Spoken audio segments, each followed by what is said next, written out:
আপনাদের হচ্ছে এটা হচ্ছে পূর্ব দিক, পশ্চিম দিক, এটা হচ্ছে উত্তর, দক্ষিণ।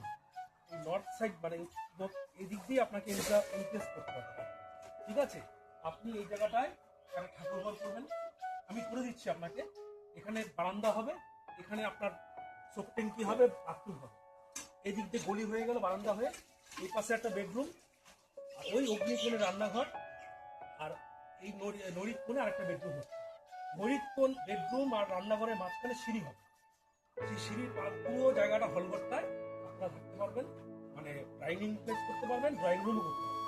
ঠিক আছে, জলের এখানে কিন্তু কল বসাতে হবে, এবং এখানে যে চেম্বারটা হবে, চেম্বারের সব ট্যাঙ্কি কিন্তু আপনি এই পাইপ এই নালার সঙ্গে হ্যাঁ একদিকে বেরোবে। আর রান্নাঘরের জলটা পাইপ দিয়ে, কোনো নালা রাখবেন না, নিচ দিয়ে পাইপ করে এখানে নিয়ে আসবেন। ঠিক আছে, বাস্তবতে নালা ঠিক না, মানে এরকম নালা থাকবে না, পাইপ হবে। এখানে তো থাকবে, এটা পৌরসভার ব্যাপার, এখানে এই নালাটা তো থাকবে, এর উপর আপনি ঢাকা দিয়ে বুঝতে পারলাম।